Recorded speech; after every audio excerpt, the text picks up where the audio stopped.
Continuing coverage of the Army investigation into its handling of Lewiston mass shooter and reservist Robert Card, it reveals serious internal failures, but it also continues to place some of the blame on local law enforcement. 8 Investigates Nora Hogan sat down with Saginaw County Sheriff Sergeant Aaron Schofield for his reaction.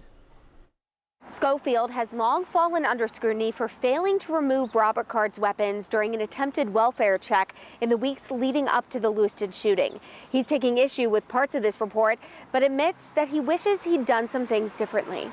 We're not allowed to violate people's Fourth Amendment rights and force an interaction with someone who does not want to interact with us. The Army took responsibility for failing to follow up with Card on multiple occasions, chiefly after his hospital stay in New York. That would have been a great opportunity potentially to implement the yellow flag law then. I wonder if it could be implemented across state lines. And after friends and family members reported concerns about his mental health, but they still maintain that local law enforcement should have picked up the ball. Those folks did the right thing in contacting local law enforcement. They had no other authorities to do anything at that point because he was in a civilian status, and he'd been in a civilian status from the day that he departed Four Winds. So our jurisdiction was quite limited. Schofield agrees it fell under his jurisdiction. The report suggests that the Saginaw County Sheriff's Office should have gone back to Card's house with more officers using a stronger presence to take his guns.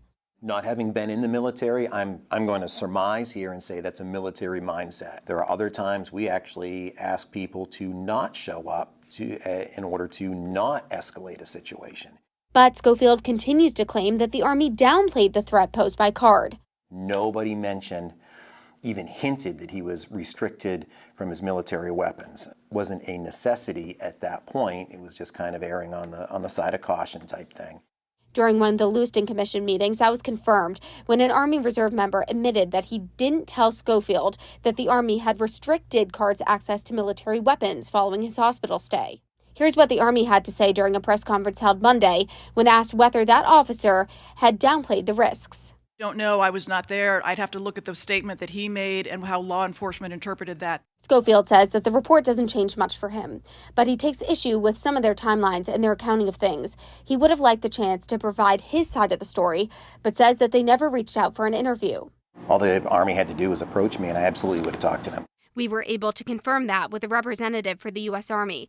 They say that they didn't ask for interviews with Schofield, any Saginaw County Sheriff's officers, or Maine State Police troopers.